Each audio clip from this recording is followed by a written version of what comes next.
President of End Poverty in California. Thank you, and good afternoon, Chairman Arambula and members of this subcommittee. My name is Devon Gray. I'm the president of End Poverty in California, or EPIC for short. We're an organization that was founded about a year ago by former Stockton Mayor Michael Tubbs. And we're really excited to be joined by so many wonderful advocates and policymakers who I think all understand the urgency of this moment. And as Assemblymember Jackson was sort of referring to, this recognition that we are increasingly a state of contradictions and not one that has prioritized an ideal of shared prosperity. And we know some of the statistics. We know that California has the fourth largest economy in the world, and yet we have the highest poverty rate of any state when you take into account cost of living. We know that we have more billionaires than any country in the world aside from the United States and China, and yet 4.5 million Californians live below the poverty line. And this is a consequence of policy choices that we've made in both our distant and recent past that have led to this concentration of wealth rather than, again, moving towards a state with shared prosperity. And these choices have certainly trickled down towards our safety net systems as well. We've created barriers to access for programs like CalWORKs, where we see an uptake rate that's around 60%. And though it's sort of fluctuated over recent decades, we still know that regardless of that, what that means is that there are hundreds of thousands of families in the state that are not availing themselves of the resources that are vitally needed for them to get themselves out of poverty. So why is this? Well, why have we created so many barriers to access? Well, EPIC's theory is that the reason behind this is that we have been internalizing as a society narratives and harmful stereotypes over the last decade, if not centuries, that further this notion that poverty is fundamentally an individual failing, that people live in poverty because they choose to be, because they're lazy, because they can't be trusted, or any number of other stereotypes that are very harmful and often quite racially coded. So what this leads to is benefits programs that internalize that belief and then structure themselves accordingly. They operate from a presumption of fraud or unworthiness that applicants themselves are tasked with disproving. And we see this through a number of examples. We see it through onerous or certification requirements. We see it through short durations of eligibility where applicants and beneficiaries constantly have to reprove their deservedness. And we see it through rigid work requirements that prioritize notions that we think are a little bit outdated and exist more from the 90s era welfare reform era to instead of having one that's more flexible and actually prioritizes delivery of benefits. And the effect here is that it makes benefits harder to access, it ultimately discourages uptake, and fundamentally it breeds a distrust in government. So what types of reforms should we embrace?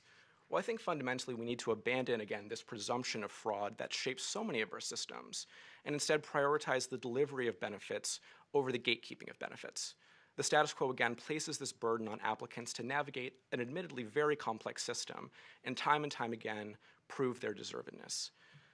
We can also start by eliminating the onerous recertification and renewal rules and processes so that CalWORKs recipients don't have to meet these duplicative reporting requirements on varying timelines. The current system certainly imposes what we call a time tax on applicants, where it takes hours, if not days, to retrieve all the necessary information just to prove, again, that you are worthy of receiving help from the state. And that takes time away from your family, it takes time away from your job, it takes time away from advancing through higher education, and again, ultimately discourages uptake and breeds that distrust with government that we don't want to see. We can also lengthen the duration of eligibility for benefits and waive rules that enable what we call benefits cliffs. Now, under the current regime, sudden changes in income can abruptly kick someone off of their programs before they've had a chance to establish real financial security. So we want to make sure that we're providing a bit more flexibility there. And we can also increase the amount of income support so that all recipients are actually able to receive enough cash assistance in the first place over time to meet, again, basic needs. And last, we can revise work requirements to allow for greater flexibility and access of others, as others have alluded to. I think we have to constantly remind ourselves that our goal for the safety net should be fundamentally ending poverty and child poverty in particular. And programs like CalWORKs, if done correctly, can help provide a basic income floor for all Californians. I think as a state, we can't guarantee that everyone's going to be prosperous, but we can at least try to ensure that everyone has enough to meet basic needs to get by. I think ending poverty is possible, but I think we have to embrace a few ideals in order to get there. I think first we have to abandon, again, these old narratives in favor of one that's more accurate and authentic and understands that poverty is caused less by individual choices, but more by systemic and policy choices that set people up to fail. Second, we have to center lived experience and recognize those who have lived experience, those living in poverty, as subject matter experts on the policies that we're discussing today. I think as advocates and legislators, we have no issue talking to farmers about agricultural policy or entrepreneurs about small business policy. But despite doing it today, and we deserve credit for that, we don't always consult people living in poverty on how benefits programs are going to affect their lives. So again, I'm glad we've done that today, but we need to continue doing so, and again, value lived experience as much of expertise as anyone from a think tank or academia.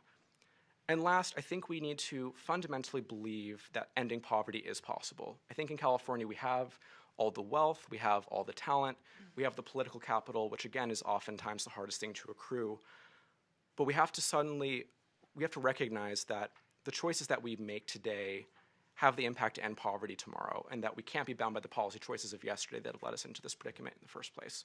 So with that, I want to appreciate you all for making this platform for all of us to share our priorities. So thank you all. Thank you.